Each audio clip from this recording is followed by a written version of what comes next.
Good afternoon, clinic members. I'm here today with Dr. Lapinskes to meet with you via video and talk to you all a little bit about how we're handling the coronavirus outbreak. We've sent you an email earlier this week, but want to send out some information via video. For one, we're going to miss seeing you in person, and so wanted to deliver this message to you personally. It is our privilege to care for each of you as individuals, and it's our conviction as physicians that is our role, is to seek the best health for each of our patients by the individual circumstances of that patient. However, in these times, we're having to think as much about the collective whole of our patients as we are about each of you individually. So our individual care for each of you mandates that we make some changes to our normal clinic operations in order to protect all of you.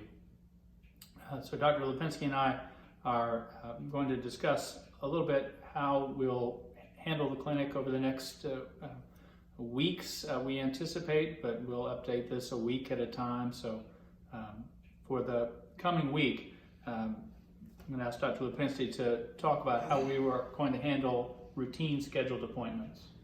Greetings, Fischer clinic patients.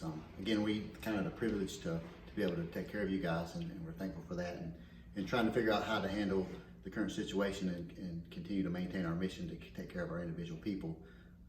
We've discussed a lot, and we've come to the conclusion that in keeping with the recommendations of the public health officials, and just with the uncertainty of possible spread of the virus with asymptomatic people, we feel like it's best not to bring you guys into the clinic and possibly expose you, and then have you take it home to your family and just continue the spread of the virus. So this week, and only this week so far, we've discussed that we're going to not have people come for their regularly scheduled appointments. However, we will call each person that's scheduled and conduct a telephone interview and a telephone visit, and so that we can address any outstanding medical issues that you may have had and that we have outstanding from previous visits or previous discussions on the phone. And so we definitely want to continue to provide care for you, even if we're not having physical contact with you.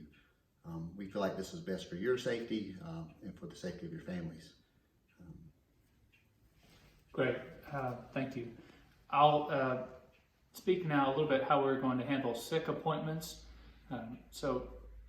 And in particular, sick with respiratory symptoms during this week.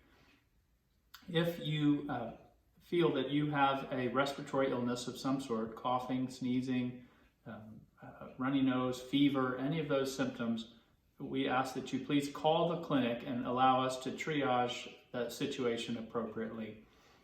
We don't have a one-size-fits-all approach to that, but the general theme of how we'll handle sick visits is to minimize the time that you spend amongst other people with those sort of symptoms in order to reduce spread of illness. So if it is a critical sort of respiratory infection or respiratory symptoms, we will likely guide you over the phone and encourage you to stay home. But as I said, we'll handle it on a case-by-case basis. Perhaps the most important thing for us to say is that if you have respiratory symptoms, stay home, but certainly also do not come to the clinic unannounced. So we are endeavoring to protect all of us from exposure to contagious respiratory infections, both flu, routine viruses, and this novel coronavirus. Okay, great. Zane, would you speak a little bit about how you'd encourage our patients to prepare for this illness and to, in general, use their time that they have now, since their normal activities have been disrupted? Certainly. So in light of the school closings and possible work closings, or at least people working from home, your schedule is probably going to be a lot different than it typically would on a usual week. You could spend that time watching a lot of news, and we don't recommend that. We want you to stay informed and a good citizen and know what's happening and know how to react. But at the same time, if you watch the news all day long, it's only going to serve to make you more nervous, more scared, more anxious. And in the long run, that's not good for your physical health, your emotional health, and just for your overall health. And certainly when you're stressed, it decreases your body's immune system, and so it makes you more prone to sickness and illness. So we would encourage you to take this opportunity to rest, get plenty of sleep, go for a walk, get exercise, continue to try to eat healthy as possible, continue to manage your chronic health conditions, take your medicines as you normally would, spend time with your immediate family while still respecting the social distancing recommendations, and just try to use this time to the best of your ability to stay well and make the most of it. This is, could be a blessing to someone who's overly stressed and needed a break anyway. I know there's a lot of financial concerns to think about also, but just do your best to make the most of it. Again, just watch out for watching too much of the news. Great. Good advice, Dr. Lapinskes. Thank you. I'd like to talk a little bit about lab work. If you have scheduled lab work this week for routine follow-ups, such as a physical or lab work done that does not impact your immediate health, we would advise you not to do that this week. However, if there are symptoms or pressing concerns that prompt us to recommend lab testing, we'll handle that on a case-by-case basis, but we suggest that you stay out of the laboratory unless you need to be there, and we'll help you determine whether you need to be there or not. Zane, you and I spoke a little bit about the perfect storm of this being the end of the flu season, the beginning of the allergy season, and the arrival of the coronavirus.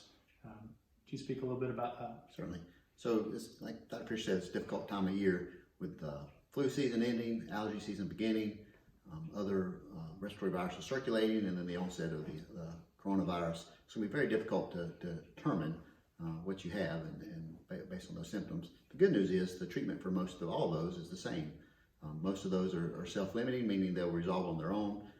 And most people with coronavirus will recover and do well without any extra treatment. So if you normally have allergies, and this is your allergy time of the year, then we would encourage you to take antihistamine, Flonase, over-the-counter decongestants, stay well hydrated. If you have mild symptoms with a cold, congestion, sneezing, but no fever, again, do the same thing. Even if you do have a mild fever or a fever, it could be coronavirus, could be flu, it could be one of the others. But again, the treatment is pretty much the same. We only want you to be concerned if you start having more difficulty with problems breathing, or dizziness, or any of the other things that would indicate that you're more seriously sick. Certainly, we want to be available to you, and if you have any of those symptoms, feel free to call us, and if you need advice or guidance, and we'll try to do the best we can to get you in the right direction. Right. Well, thank you for your time, clinic members. We're thinking of you in this difficult time, but as Dr. Lapinskes said, I hope we can all find the blessings that are hidden amongst this curse, if you want to call it that. Let us all draw together with our immediate people who are close to us and spend time doing things that help us all to be well and to flourish in ways that we may neglect and forget about during times of normal busyness.